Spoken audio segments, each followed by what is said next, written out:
Hello, and welcome to another episode of Enter the Boardroom with Newroll, the business podcast that brings the boardroom to you.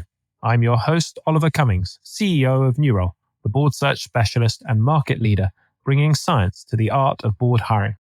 Before we get into the interview, I want to let you know about the Newroll board community. One of my favourite elements is the Newroll Mastermind, a safe haven for board members to discuss challenges and opportunities with peers. As an observer, I've been struck by how valuable it is to just listen to these discussions, which often make me more aware of my own blind spots as a board member. It was this realisation that catalysed the launch of the Newroll Board Community Discussion Forum, where members can seek advice and share experiences on pressing challenges and opportunities openly or anonymously. I always loved the idea of being able to tap into the hive mind of the Newroll board community and get its best thinking, of tapping into its network to open stubbornly closed doors. Well, now you can. Recent popular discussions include how to reconcile CEO board differences about a chair candidate. How do I manage conflicts of interest as I go plural? What can I do to get our new CEO up and running as quickly as possible? And how to be a good investor director. If you want to know what's top of mind for your board colleagues, or get help with a challenge you're wrestling with, or open a door for you or one of your boards at the click of a button, you can try the community for free for 30 days. As well as discussion threads, you'll benefit from smart online networking, one-to-one career guidance with our headhunters, third-party board roles, mastermind groups, and Q&As with senior board members. Head to community.newroll.com to find out more. Today's guest, Jim Strang, is Chair at HgCapital Partners Trust, Adjunct Professor at London Business School, Senior Advisor at Bain & Company, Felton and CVC Capital Advisors, and Ned at Pictet Alternative Advisors and BGF Group. He also sits on the supervisory board of Lindenstone AG, a German investment company. Formerly, he was EMEA Chair at Hamilton Lane, having previously been EMEA CEO, Director at Dunedin Capital Partners, Head of European Buyouts at Gartmore Private Equity, and Senior Associate at Bankers Trust International. Jim, a huge welcome and thank you so much for joining us today. Thanks for having me. I'm slightly terrified hearing that bio. It sounds like I'm 400 years old, but anyway, there we go. Lots of interesting things to talk about. Jim, I want to dive straight in on the HgCapital Trust board. We had a past Enter the Boardroom guest, Roger Martin, who argued that boards of publicly listed companies add no net value. Curious to hear, do you see the board adding material value at HgCapital Trust? Let me think. Yes. I think the reason why, if you think about what we do, so effectively, we're independent of HG. So HG is the third biggest private equity manager in Europe and manages $70 billion of capital in limited partnership funds. It is great to be tagged to that, but we're not the same. And we're definitely not 100% aligned in terms of what we're able to do, because the HgCapital Trust is a publicly listed fixed balance sheet investment company. And HG's business is based around raising series of limited partnerships where their clients are in many cases, some of the biggest sovereign wealth funds in the world with unlimited liquidity and unlimited resources. So we're 90% aligned probably, but we're not 100% aligned. And that 10% where we're not quite aligned, there's a bunch of risk that lives in that 10%. And the job of the board is to manage that, is to make sure that we benefit from everything that's great about what they do, but understand that we're not them. And we have to take decisions and cut our cloth accordingly to meet the needs of our shareholders, which are going to be different to them. Can you bring that 10% to life for me? They have a factory, effectively. So they have a factory that produces a whole bunch of different structures and products that we can participate in. And what we have to decide is what is the right mix of the products in the factory that we can take advantage of without putting undue risk on what we do. Because effectively, we're in this world of you make promises to invest, those turn into investments. You hopefully see value creation, then you see liquidity. But that pattern is the only thing you know for sure is not what you're planning. And actually making decisions around how much risk to take around the bets that you place, and also how to think about the timing of those bets and the ordering of those bets is something that's very relevant or very specific to the company, and we might have a different view. Their perspective might be to go a little harder because they've been growing very rapidly. And in fact, one of the things that you've seen with our business is the relative share of HgCapital Trust inside the HG partnerships has actually gone down, not up, because they've run faster than we can really run with them. So what we've had to do is actually dial back our relative share of their exposure, our exposure to them, because we just felt we couldn't match it without taking on the risk that we would eventually come to regret. So that's a good example of of a rubber hitting the road in the 10%. So is that, when you say they're a factory producing these products, are you talking about at a underlying investment level or at a fund level, or what level are you discussing that as a board? And I'm curious to hear how you're reaching that assessment. So their factory really makes one thing in 3 or 4 different types. And there's basically families at different scales that all operate in the same investment strategy, which is all around B2B software and technology-enabled businesses, effectively. Small, medium, and large. And then there's also a debt structure, which invests in the subordinated PIK loans amongst the structures that they create. So we do not get involved in anything purely deal related. That's not in the mandate of the company. It would be actually the wrong thing for lots of different reasons. So what we're trying to figure out is what's their organization and its capabilities to successfully manufacture and deliver compelling outcomes across these effectively 4 different families. There's a 5th element to this as well, which is slightly out of scope. We have a partnership that does the co-investments alongside them, which means participating in some of the transactions that they do. But for the most part, 90% of the capital goes into these fund structures. So that's what we are thinking through, is what's the phasing of those fund structures? What's our existing exposure to the previous versions of all these different fund structures? And how are we thinking about the aggregate of all of that around how much exposure we can look to maintain? Because the single biggest driver of the net asset value of the company and the growth of the net asset value of the company is the exposure to the fund families that we enter into. And that's a key focus, is managing how we allocate to those fund families and think about the exposures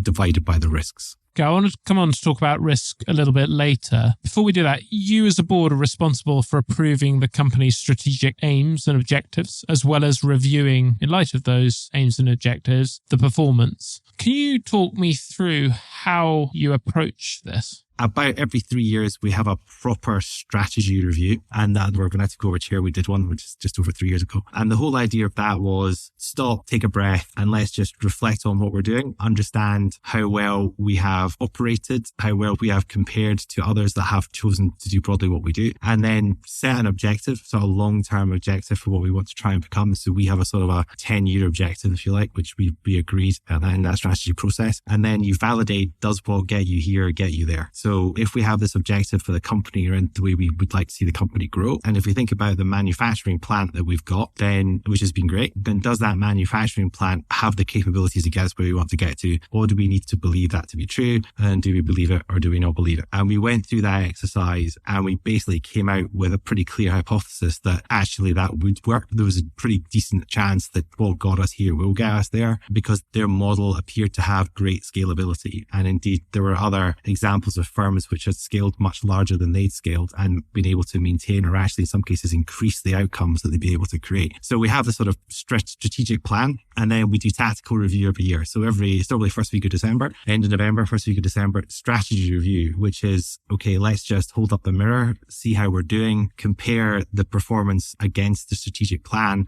and reflect on anything that we need to do differently, or indeed react to things that have come along the way. So other opportunities that they might present to us that we could think about, or indeed other blue sky opportunities. As an entity, for example, that strategic review process has been quite inward looking. So one of the other things we like to try and do at least once a year is think about blue sky. So what could we do that would be different, and how do the opportunities around that compare to the risks of doing it, and the dilution of the core, which has been so successful for so long. So that's the deal. So it's tactics and strategy, basically. Roger Martin has written about the difference between a strategy and a plan, and argued many boards confuse the two. And the question that he pushes is, a strategy is, why will you win when someone else comes in? It's that Buffett competitive moat. How do you think about what is your moat? If someone else just comes in with a bunch of capital here, what is it that allows you to continue to win? If you think about what we do, and let me just reflect on, actually it's HG that we're talking about here, because we are aligned to their business model and what they are doing. And what they have done very successfully is adopt a model where they've narrowed the focus of what they do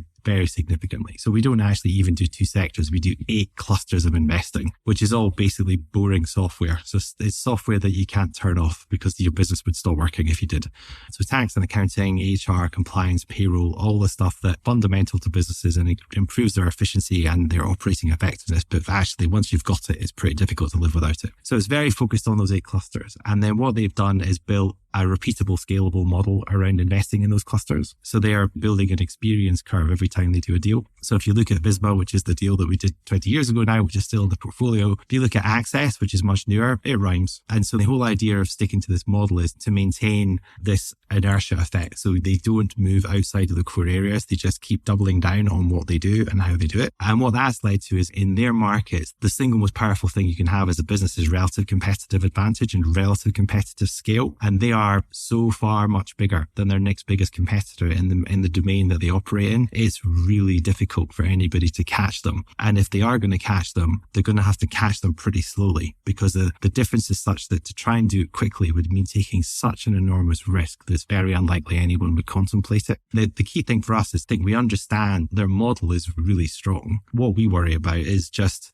at some point scale will get in the way. And so we're super conscious of, is the scaling diluting the outcome? Also, we have geography as an issue because we're beginning to expand the scope of what we do across into the US, which is a different market. And then from the board's perspective, one of the things we're laser focused on is the manager. So it's the individuals in the firm. We have a sort of a hubris check, which is they have done nothing but go up in a straight line for 20 years. And that's not necessarily a great thing. So we're super conscious of what's going on in the heads of these people that we're working with, because we're so tied to what they do. And we want to make sure that we feel entirely comfortable that we're happy with where they are. So that's interesting. So I get that they have their strategic moat at the HgCapital level, but at your level, at the investment trust level, is your strategic edge that cornered resource in Hamilton Helmer speak, that you've got the relationship with HgCapital that gives you the access to the funds? Or do you think about it more broadly than that? We're their original client and their largest client. Yeah. So our relationship with them as manager is obviously we have this sort of friendly but not too friendly relationship that we both benefit from. And it's been great for them because to have a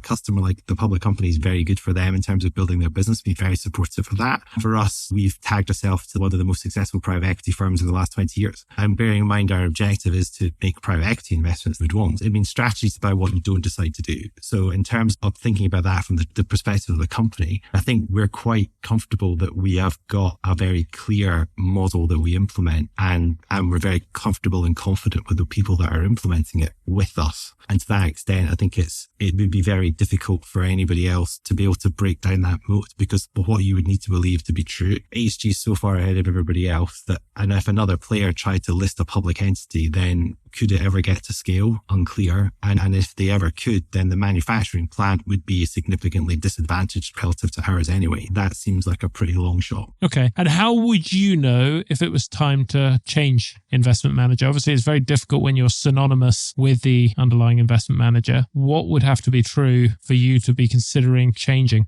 We look every 6 months, actually. We have a sort of a senior leadership get together where we have a real sense of how they are evolving. And this is the interesting thing, that they have their own business. And so they don't need to tell us everything around what their long-term plans are, but we have a gist. And we have enough of an insight that helps us frame that question that you ask, which is, do we feel comfortable that the direction that this is going is still consistent with what we think as a company we need to achieve to be able to benefit from the results that they've created and that they will create? And that's a key thing. So it's understanding their evolutionary steps and thinking through what that means for us and understanding how aligned these things are. Actually, there's a pretty live debate on this right now, which is great because it's a very open conversation around the scaling of some of our assets and how we think about what that ultimately leads to and how we feel about that and the way we think about constructing and organizing ourselves to adapt to what might be coming. And that's evolution. What would be revolution would be some sort of wholesale pivot from their side, which won't happen. It just won't happen. But that's what it would be. Or some kind of horrific internal fight to do with their own organization. Because the kryptonite of private equity firms is all about the people. So the funds themselves have got massive inertia, but the only thing that can really kill it is some sort of internal civil war. And we just want to make sure that we're looking at that and making sure that we, to the greatest extent, we're not running that risk. And it wouldn't be just us, by the way. It would be all the other big investors, the big sovereign wealth funds that back HG, would be in the same camp going, this is just basically blown up in our faces and we're going to have to do something different. Okay, well, let's move on to talk about risk. I'm curious to hear how you think about risk more broadly. You've talked about one risk there. You have a high risk rating in your key information document. Yeah. And yet when I look at past performance, the recurring subscription base of revenues, they've only had a 1% loss ratio. 90% of realized investments have had more than 20% IRR, 2 times multiple on money. You've obviously got concentration risk in those 8 clusters you talked about, and I guess the associated high multiples in that sector. But when you look at the underlying growth for the last however long it's been, it doesn't look like there's much risk there. So really curious to hear how you think about the risk. Yeah, so it's a big deal for us. So we spent a lot of time working on the risk topic. And one of my board colleagues, Guy Wakely, spent a lot of time with us working through that, to the extent that we renamed the audit committee and called it the Audit, Valuation and Risk Committee because we spent so much time on it. So the way we think about it, there's sort of several big buckets of risk. Some of it is exogenous and external, geopolitical, and some of it is to do with us and the relationship we have with HG. And we think about tolerance and appetite. So there's probably 40 different metrics for risk in 5 big buckets, something like that. And tolerance and appetite is the scoring system that we use to try and determine on those 40 different line items, internal and external, different kind of categories. Things like cyber is a big one, obviously. For us, where are we? How do we feel on this tolerance appetite scale? And we score it, we track it, and we map on a 2x2 grid where are the risks that are moving in the wrong direction, what's turning red, and clearly if it goes red, we do something about it, or we have to at least acknowledge it. So a good example is geopolitical, because that's a big risk and there's nothing we can do about it. So effectively on that one, what we have to do on the risk side is go, okay, we're actually running this at I think actually it's the moment it's outside the tolerance that we have, because it's what it is. This world's a scary place. But effectively what we've got comfortable with, and we said in the ERA, is we actually moved the tolerance number up a little bit so that we were back in tolerance. And we basically said as a group, as an audit AVRC, we feel like we can run with this risk at a slightly elevated level because that's basically what's happening right now. And therefore we are okay with that particular topic. That's one that is obviously challenging for everybody. Other ones that are very readily obvious for us is cyber, because effectively we have 50 odd assets that are basically all in the cloud. That's a single point issue where that's a challenge. And on that one, what we can do there, what we do work with HG, because they've obviously realized this as well, because effectively we're a function of them, is what they do to manage and mitigate the cyber risk. And to answer that is that they have a whole team of people that work on this. They have a scorecarding process for onboarding companies. They have a whole risk and cyber team that works with them to manage the cyber risk, but you can't get it down to zero. Again, on that one, it's just a case of noting that's really high up the risk register. And then I'll give you a third one, balance sheet. So the balance sheet is obviously super relevant for us as a closed-ended vehicle.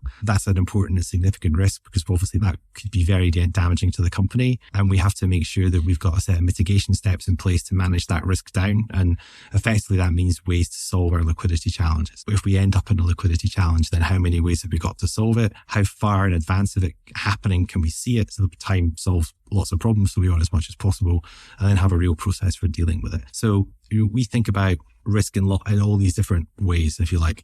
I think public markets get a bit spooked by private equity because they worry about valuations, which we'll come on to, and also the lack of liquidity, but it's kind of evident. It's not liquid as far as private. Part of the language of risk is different. And even from a public markets perspective, risk is stochastic volatility for public markets. And then for us, the risk in private markets is losing all your money.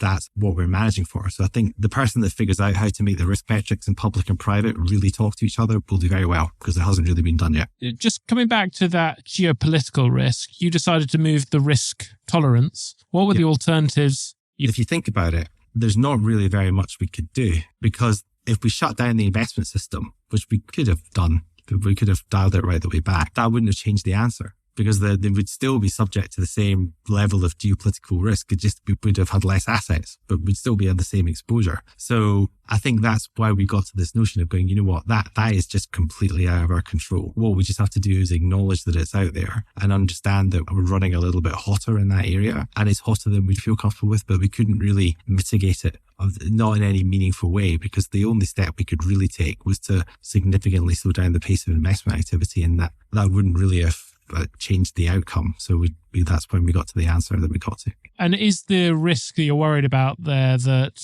World War III kicks off? What would you wish you'd done if that did happen? If there's anything you'd wish you'd done differently as a board? I think we'd all be dead. So I don't think there'd be much of a I don't know what we could have done. If that does come to pass, then I think everything's gone out the window, hasn't it, really? So I don't think there's really much we could have done. I'd dial back our investment activity by 15%, irrelevant in that case. Nice, cheery thought. Picking up the cyber risk piece, curious to hear again how you really can affect that as a board. One of the things, for example, that keeps me awake at night is our dependence on AWS. Yeah. And I guess there are a lot of tech businesses that are either reliant on AWS or Microsoft, and you don't have that much choice. And I guess the risk view we take is if AWS comes down, it's pretty much like World War III. How do you think about that? Because that could take out a significant chunk of the portfolio if there were a real problem there. Yeah, no, for sure. And that's why it's such a hot one on the risk register. Effectively, we're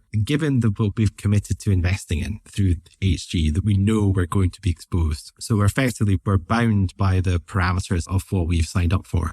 So within that, effectively what we want to know is we're exposed to this because we really do believe that long-term objectives of the company are going to be met by investing in HG, and that's what we want to do. Given that, they have this exposure to cyber, which we then have to understand very much from our side, how well they are managing and mitigating the risks of that. We meet with them twice a year to go through their approach and what their findings are. They risk audit everything on the way in. They've turned down deals before because they haven't passed the risk audit on the cyber, so they won't do them. And if they do them, then they have their own internal benchmarks for what they expect them to be able to get to in terms of scoring. And it's like a 10-point scale. But one thing around it is that every year the scale moves. So effectively, if you were an 8 this year, you might be a 7 next year because the thing keeps moving. So there's a continual push to make sure that there's enough of it which is above the bar. And indeed, if things are below the bar, which I think is 7 from memory, then that is like a remedial step and they have to get it back up to above the bar before it can be put back into normal course of operation. And things like AWS going down, I mean, there are mitigating steps for that. And so because I think there are 4 different cloud providers that you can actually leverage. Companies are not single sourced to one single provider. There's some element of recovery and backup to what they can do and what they can achieve. And then the other thing, of course, on cyber, the biggest single problem with cyber is the human. So what they're trying to do is make sure that the human factors are as efficiently and tightly managed as possible to try and mitigate the impact of any cyber attack, and also fire door the different companies from each other, and also within the companies fire door different parts of the businesses so that there's a limited or zero probability that things can spread. So even if you get attacked, you're only attacked in one specific part and you can shut it down and deal with it. And that seems to be best practice. And that's actually what we asked them is, who's doing this for us and how would you calibrate their know-how and knowledge? And the answer is they've got a very good head of cyber called Jason, who comes from running multi-billion-dollar businesses in the cyberspace, and he's the guy that runs it all. And one of the things actually Nick Humphreys, the senior partner of HG, was talking about it yesterday, which is because we've got so many of these assets, HG can spend a lot on this topic, which gives us comfort that we're getting as good a go with this as we could possibly wish for. One of the other areas you're responsible for as a board is financial reporting and controls. What do you see as potential issues related to accounting policies that someone who may be new to investment trust boards should be focused on? Is that an area where you ever feel like as a board you've added value, or is that always fairly tick box? We're not doing a bunch on policy. When someone comes in, so we just had John Billowitz join us, who comes to actually, interestingly, as CFO. So he's was the CFO of Constellation Software, which is about an $80 billion Canadian software company. So great. So that, I'm sure we'll talk about board recruitment and skill maps, etc. But that's brilliant. Exactly what we needed. When we go through the accounting process, Richard Bruman, who's the AVRC chair, has been in that role for many a year now and actually knows, I think he's great. He's one of the best I've ever seen and really good at understanding all the nuances of it. So we would work with Richard and our external auditors to ensure that we are up to speed with everything that is changing in that world. Does the FRC, whatever it is these days, come up with some new regulation that we need to adopt, or is there a new policy change? Or indeed, how have they marked our homework? So they've just had a look at our audit file, came back with no comments. So that makes me feel pretty good about that. So when new directors join, most have had a decent amount of exposure to investment trusts in the past in some way or another. Either they've been a CFO, so they know the world of accounting, or they've been an investment trust board director before, so they've seen this before. So most of the time when we're going through it, we're just trying to make sure that we're as good as we can be around making sure that everything is compliant, transparent, understandable, fair, all the things that we're meant to do as a company. And if anything new crops up, we want to be on top of it, ahead of it. And we're relying on Richard and our auditors to make sure that the rest of us are suitably informed and that we take steps accordingly. Are there any areas on that front that you particularly worry about as a chair? For example, the valuations of portfolio companies, is that a big concern? Yeah, if you look at what the auditors look at, then I think the two things that they land on are valuations first and foremost, and then just the revenue recognition and recognition of flows, etc. And I think we have one heck of a process for valuation valuing the assets. We run through this independently of HG. The auditors check the outcomes of all the work, and it is a massive job because we're bottoms up on every asset. So bottoms up on 53 portfolio companies 4 times a year. And each one is analysed to death around where that valuation comes out. And the board has a go at criticising as much as it feels confident doing. My experience of that was that it was hard for anyone to challenge. The deal teams have so much more insight. And whenever, we came up against, the accountant or whoever it was, you could run rings around them in explaining the valuation and how they needed to think about it. How do you get yourself comfortable that's not happening? I suppose at one level, simplistically, we sell things 27% above where we value them at. And we've never had an exit below the valuation mark. So there's a record of the valuation certainly aligning with the outcomes. And when we go along the way, I think the things that we focus on to the greatest extent, one is every company, they're not all EBITDA metrics. So there's probably 45 EBITDA metrics or cash flow proxy metrics and 1 or 2 that are revenue related multiples. Come back to that. But for the EBITDA proxies, there's always exceptional costs. So there are always exceptional costs to go through. And then we do a lot of M&A. So there's a lot of M&A exceptionals as well. And what you're doing are trying to understand what they all are and indeed what's been allowed and what's been disallowed.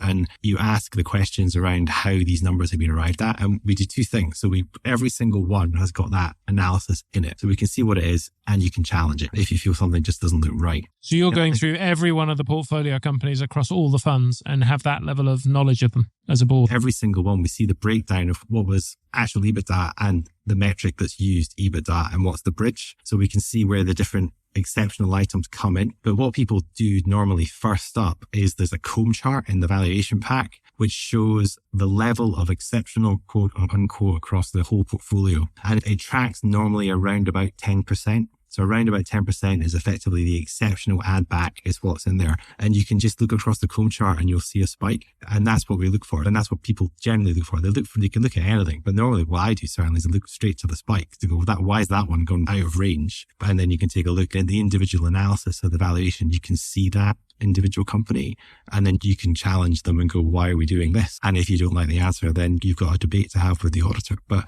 that's how we do it. So it's not a quick job. It's about a 600 slide deck, a valuation deck. Wow, you've been doing this a while. I imagine there have been times in the past where you've been caught out. What does someone who, for a smart executive coming at this for the first time, what might they do well to look out for that you've had experience of getting wrong in the past? Things I think I would say are important to ask is consistency of approach. So you want to make sure that nothing's changing, and if it is changing, and you have flags that tell you when things change. So if a number moves around, then why is it moved, etc. And then also try and go cross-section. So we actually have 6 different valuation metrics, not just one. And we build the gridiron for somebody thought about it like an American football guy weekly. So you can actually see the 6 different metrics and see how they all line up. And you can therefore see, do we feel like we're in the range here? Because the different metrics we can pick, like price to book or revenue multiple or EV EBITDA. How does this look against the different choices to get a sense of what feels comfortable, what we feel is appropriate? And so I think be aware of the spurious accuracy topic, which is you're going to land on a number and it's going to be a good number and the best number you can get to, but it's not going to be perfect because we don't sell shares, right? You cannot buy a single share in any company that we own. You can buy the company, but you can't buy a single share. And so the valuation of that company is going to be somewhat subjective. You talked about revenue recognition. I have a hard time getting my head around our revenue recognition, and we're a tiny company by the comparison to the ones you're looking at. How do you do that at scale, get yourself really comfortable that there aren't shenanigans going on in those revenue recognition policies? Yeah, I think it's more for us than the underlying HG. So effectively, they've got their 53 assets across all the different funds. Most of them are in subscriptions. Well, many of them are in subscription software. We're making sure that has been grown through their auditing process, because every single company is audited that rolls up into the funds. So we don't really have any ability to look through that because they're the general partner, we're the limited partner. By definition, it's them, not us. So what we're trying to make sure more appropriately for us is where it really matters for the company, for HGT, is things like revenue as it relates to income, as it relates to investment trust status, so that we can only retain 15% of income that's received. The rest has to go out. So obviously we need to make sure that we're recognizing the flows into our P&L well so that we can actually make the right choices around dividend policy, which is not an easy one because the level of revenue that we get is a function of the interest-bearing structures that go through the portfolio companies at the underlying level. And that income that we get, we have to be super clear that we're properly accounting for it so that we know that we're sitting within the rule, because obviously that is a big rule that we cannot break, that income retention rule. That's where it really matters to us rather than what Visma's doing in Norway. Got it. Talk me through how you think about board composition and succession planning. Interested to hear how you go about thinking about your skills matrix and also lessons that you've learned about board composition that, again, a smart executive who's not been a chair might not realize. So for us, the matrix is all the skills of today. And I think they're broadly in 5 different categories around investment trust knowledge, domain knowledge of what we do, which is software, private equity knowledge, call it investment manager knowledge, broadly quote unquote. And then we have 6 board members normally, so chair plus 5. And then we have a scoring metric. So we literally do a heat map and everybody's asked to be very honest and please score yourself. So we all score ourselves and then we all see it as a round. So you see it in the round, you put your scores in, you see it in the round, and that gives you a bit of a heat map of what are we good at, what are we less good at. And obviously what we then do when we come to succession is we have another sort of part of the matrix, which is the skills of tomorrow. So what do we think we're going to need? So a good example for us was our portfolio is slowly drifting to North America because HG is drifting to North America. So one of the things that was important for us was some knowledge and more insight around how things work in the States. Another thing is accounting knowledge. So if you think about our business, Richard Bruman is the only chartered accountant on the board and the only one with a natural accounting background. So that's another challenge. So if you think about when we go to the skill matrix for the skills of tomorrow, then in terms of what we need, it pops out at you. So when you drop out a director, the matrix changes. So you can see the delta. And then when you think about what you're going to need for the next iteration, you can see that quite clearly from the adding in of the skills for the skills of tomorrow. So that gives you a good sense of the key characteristics of what that individual should ideally bring. And then obviously we want to make sure we're fully diverse. So we want gender, race, cognitive, and ability, all kinds of diversity into the mix. And that sets the job spec. And then out we go. And it's like all these things, like have a perfect plan and then reality bites you. And then that's the job really, is to try and figure out, okay, we have a sort of a provision of the 100th percentile, which we're never going to get, but let's see who we can find that fits his profile. And John, who was the most recent joiner, he was a North American based software CFO, which is pretty much ideal for what we want. That's how we've run it, is to go through these iterative steps. You said people assess themselves. Do you ever run into a situation where you think they're being deluded, they're not top at that, or they're underestimating themselves at the other end of the spectrum? There's definitely a spectrum, right? We had one board member who was systematically underreporting themselves and they just didn't feel very comfortable with it. And then they had to be encouraged to reflect the fact that they were actually probably a lot better than they thought they were. And also, again, you get some of this through the annual, because we obviously do annual board assessment. And then every 3 years we have an external look, and we use quite a lot of tech for that as well. We use a tool called BoardClick, which has been very useful. So we try and adjust for that. I don't think there's too many blowhards or indeed too many that underreport. Generally, we're in not a bad spot, which is good.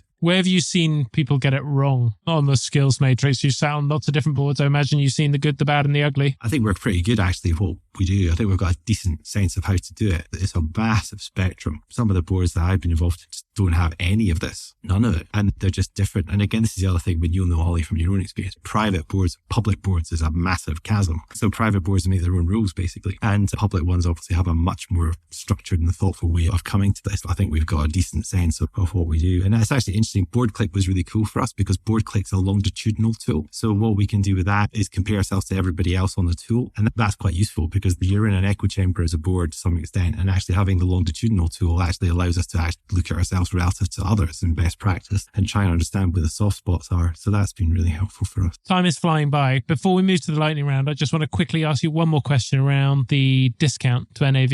You've been through an interesting journey on that discount to NAV. Curious to hear how you've thought about that as a chair. Yeah, it's obviously something that's very important. So we can't give it other than full attention. So I think a few things. One, we've been relatively fortunate that we haven't had significant long-term discount problems, but it doesn't solve the problem or indeed address the problem. So what we basically said is the following, which is the single biggest driver of the net asset value of the company and the share price of the company is actually investing in HG's funds. So effectively every pound we give them, they give us 3 back. So our core objective is really to get as much capital into their hands as possible because that's what will support that long-term 20% compounding return, which is basically what we've got. Now, insofar as when things start to go awry for whatever reason, then effectively we put a more formalized policy in, which has multiple triggers, absolute and relative triggers against our peers and in different timeframes. And we have 4 triggers on these different metrics. And if we trip 2 of them, then our broker who monitors it lets us know and we have to meet. So the policy is if you trip 2 triggers, you have to meet. It don't necessarily mean you're going to do anything, but you have to meet. And when we meet, what we're looking at is, let's look at the situation in the round and then let's develop an understanding of what we're going to do about this relative to this objective of every pound we give up costs us £3. And so far we've met probably 4 or 5 times and we've pulled the trigger once. So that's how we do it.